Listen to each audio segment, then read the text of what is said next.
They laughed at humanity for exactly 12 seconds.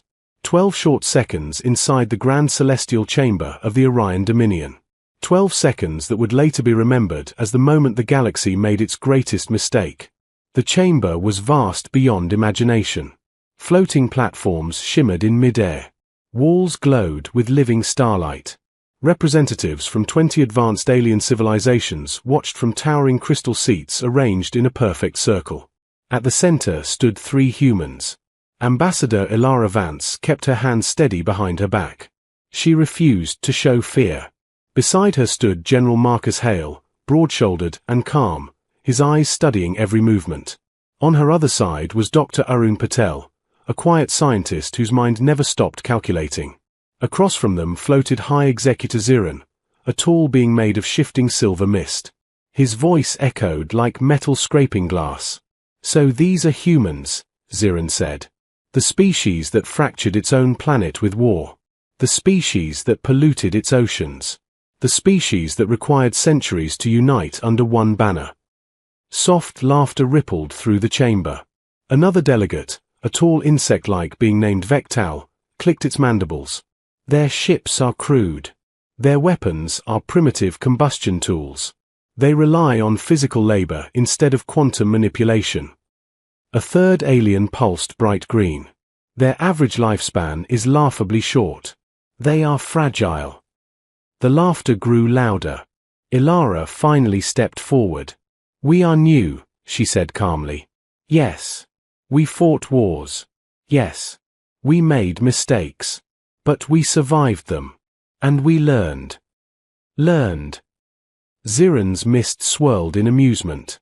"You ask for equal membership in the Dominion. You barely mastered interstellar drift travel. Why should we not assign your species protectorate status?" General Hale's jaw tightened. Protectorate status meant control. Limited movement. Military disbanded. Resources monitored. Earth reduced to a supervised world. Dr. Patel spoke quietly. "Because humanity does not thrive under supervision. We thrive under challenge." The chamber erupted again in laughter. Ziran's voice boomed.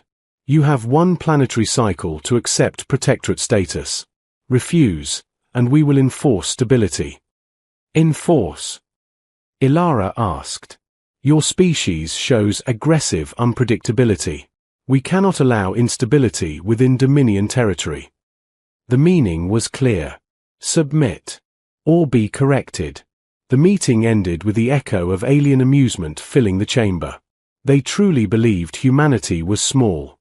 They truly believed humans would bow. They had no idea what they had just awakened. Back on Earth, the Emergency Council convened within hours. Deep beneath the Atlantic Ocean, in a structure hidden from orbit, the Unified Earth Defense Assembly gathered. Holographic projections filled the room. Military leaders.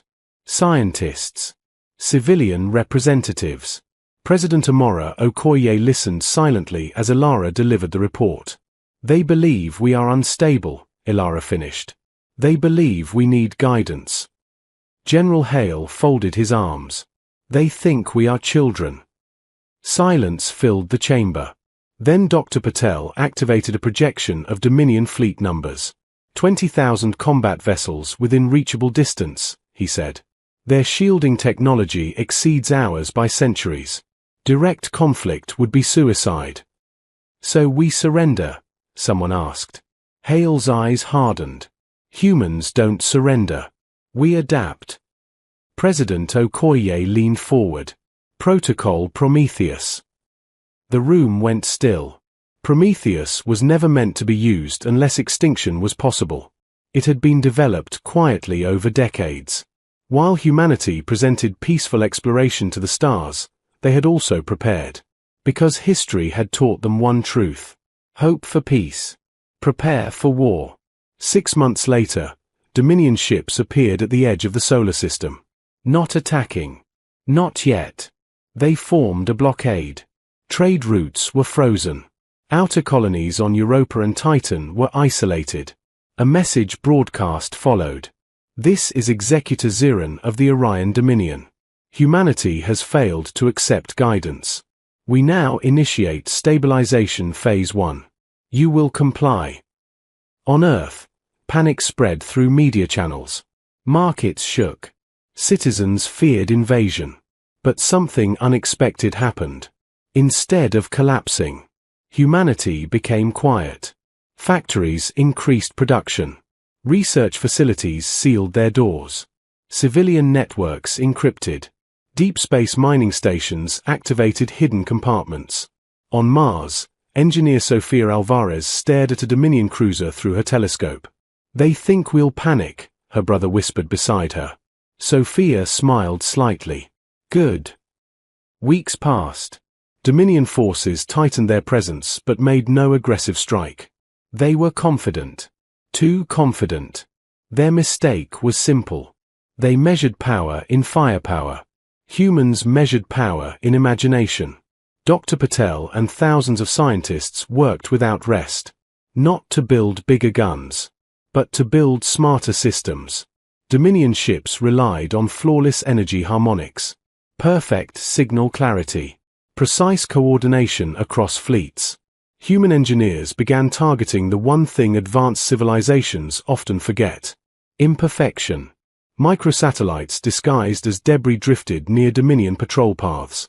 Communication signals began to distort slightly. Navigation grids developed microscopic delays. Nothing major.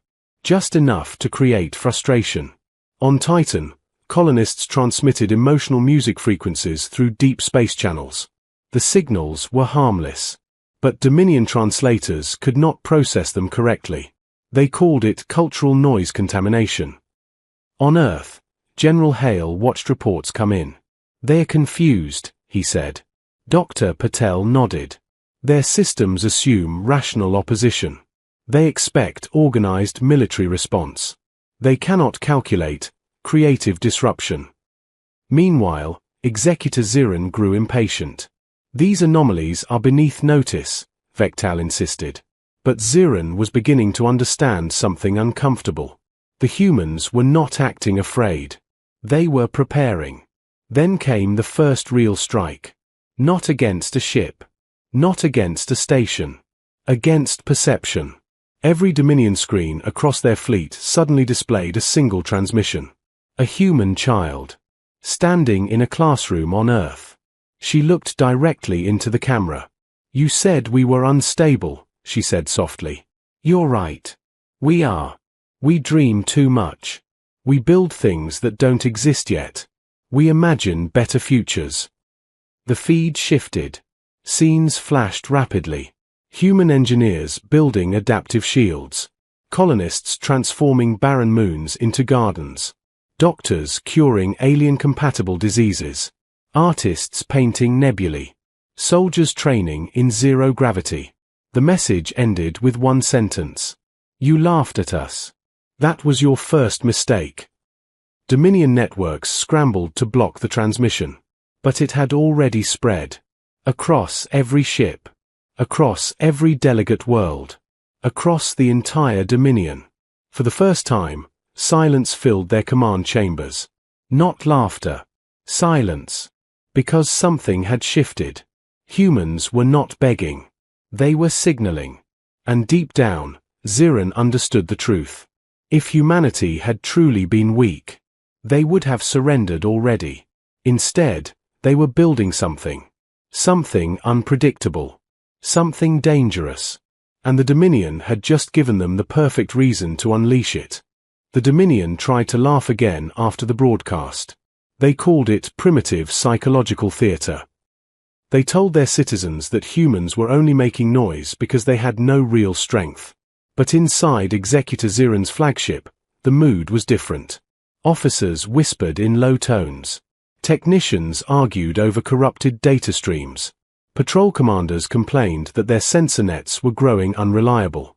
Not broken, never broken. Just wrong in small ways that made perfect systems feel suddenly fragile. Zirin glided above the main holotable, watching the solar system map shimmer with cold light. "Report," he demanded. A crystalline officer tilted its head. "Minor signal distortions continue. Autonomous drones have vanished in the asteroid belt. and 3 supply barges failed to arrive at checkpoint Theta. Failed. Ziren's voice sharpened.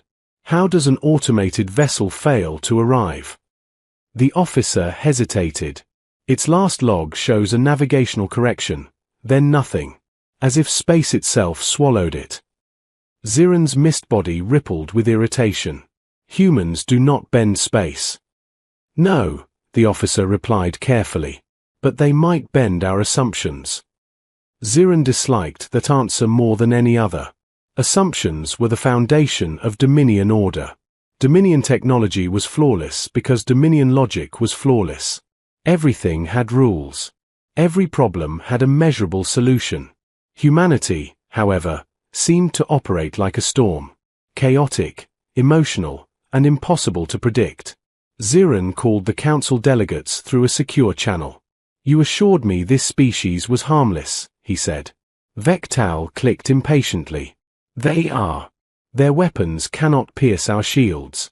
Their ships cannot outmaneuver ours. Your fleets are safe. Then why, Ziren replied slowly, are we losing vessels without a single shot fired? No one answered. Even the insect delegate did not click. On Earth, the mood was the opposite. Cities were still working. Schools still ran. Markets still moved. People were tense, yes, but the fear had turned into something else. Something harder. Resolve. President Amora Okoye visited the Prometheus complex for the first time since the blockade began. She walked through long corridors where engineers slept beside their consoles. She saw young technicians with bloodshot eyes and old scientists who hadn't left their stations in weeks. They looked exhausted, but alive with purpose. General Marcus Hale met her near a sealed door that required 3 separate biometric keys. You didn't have to come down here, Hale said. I did, Okoye replied. If we're asking the world to trust us, I should see what we're building. Hale stared at the door, then nodded. All right. Inside was not a superweapon. Not a planet killer. Not a bomb. It was a network. A living system of satellites, drones, and micromachines that formed a moving web through the solar system. Thousands of small devices, each one weak alone, but powerful together. Dr. Arun Patel stood at the center, surrounded by holographic equations. Madam President, he greeted. Okoye studied the projection. This is what you've been doing. Patel nodded. The Dominion expects force. So we will give them something else. What is it? Patel took a breath. A mirror. Okoye frowned. Explain in simple English. Patel smiled faintly, like a man who had not slept in days but still enjoyed his work. The Dominion's strength is coordination, he said. Their ships share data constantly. Every vessel supports the others. Their systems are perfect because they are connected. And humans, Patel continued, are experts at breaking networks. Hale leaned closer. So we're attacking their communications. Yes, Patel said, but not like they expect. He tapped the air. The hologram zoomed in on the Dominion formation. Our machines are small enough to look like dust, he said. They drift into their fleet patterns. They don't explode. They don't shoot. They don't even damage anything. Okoye's eyes narrowed. Then what do they do? Patel's voice lowered. They whisper. The first full test happened near Jupiter. Dominion cruiser Luminous Authority patrolled the gas giant's outer ring.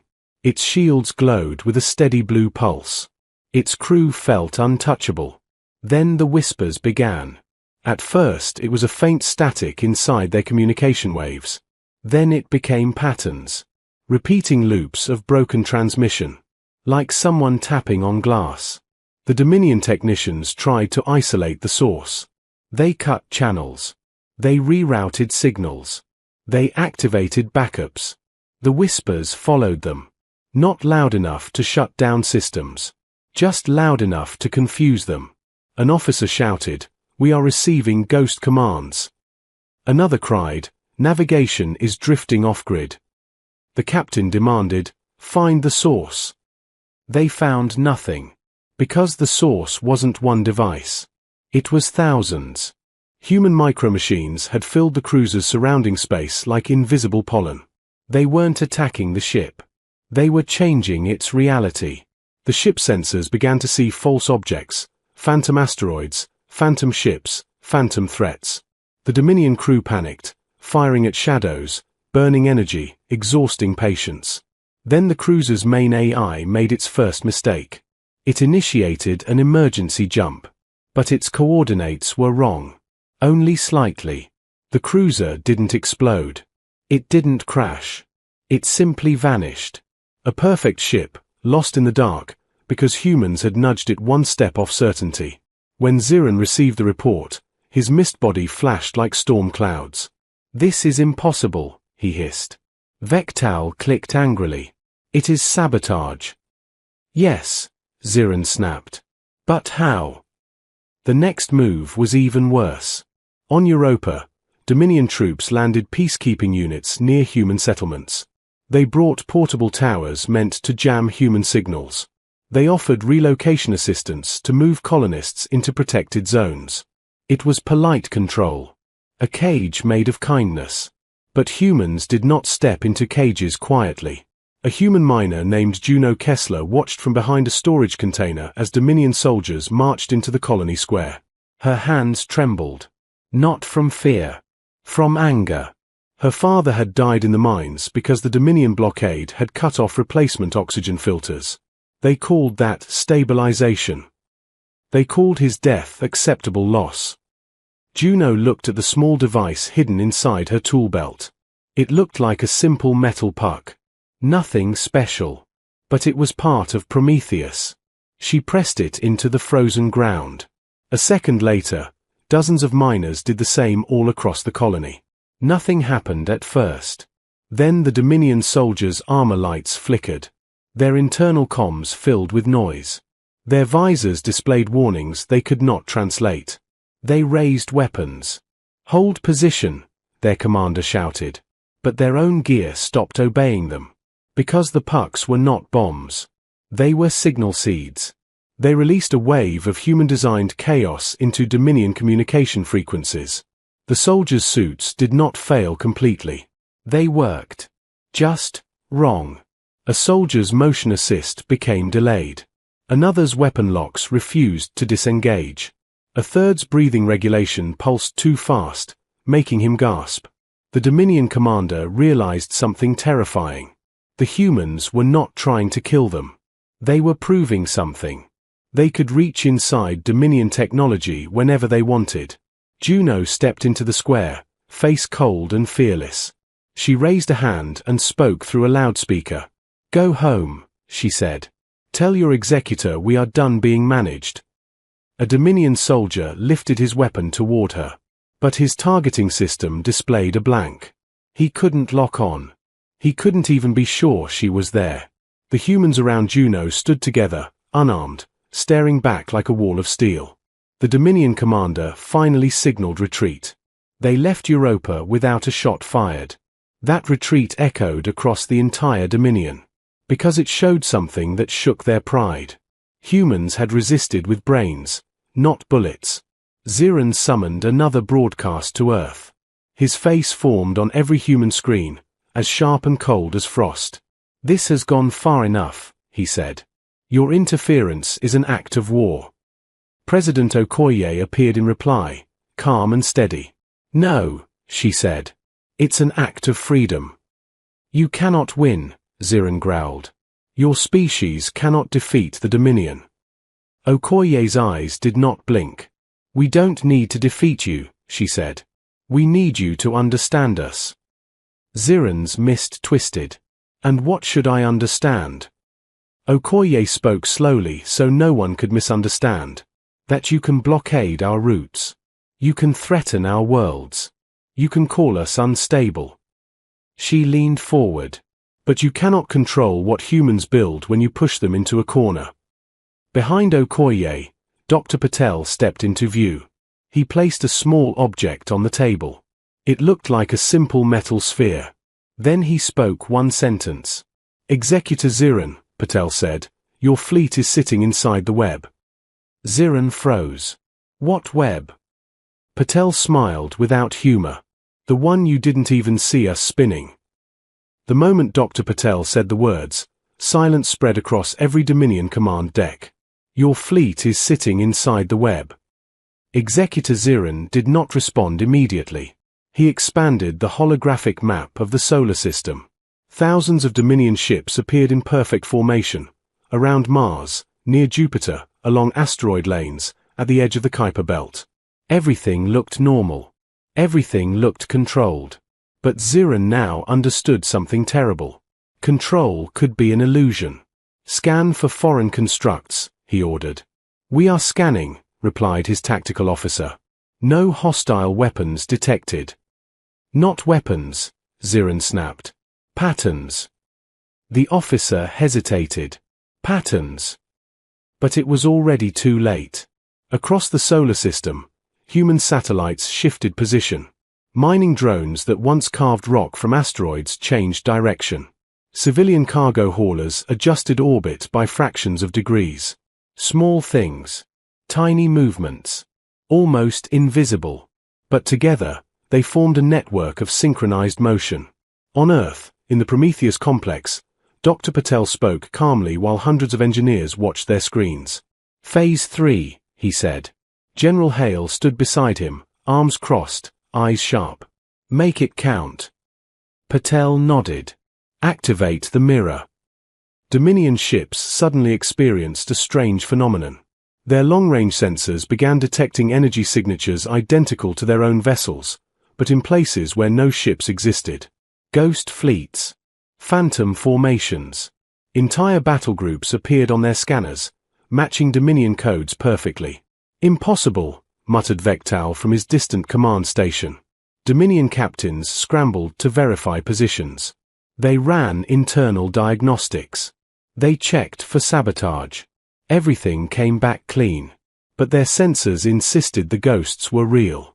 Ships adjusted course to avoid collision with fleets that weren't there. Patrol units diverted to investigate false threats. Communication lines filled with overlapping data. The Dominion's greatest strength, perfect coordination, began to fracture. Ziran's mist body swirled violently. Humans are feeding our own signatures back to us, he realized. Yes, whispered a technician. They are reflecting us, against ourselves. The web was not physical. It was informational.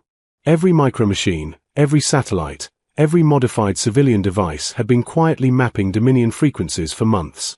Learning. Listening. Building a complete model of their network behavior. And now humanity was using that model to create controlled chaos. Not random chaos.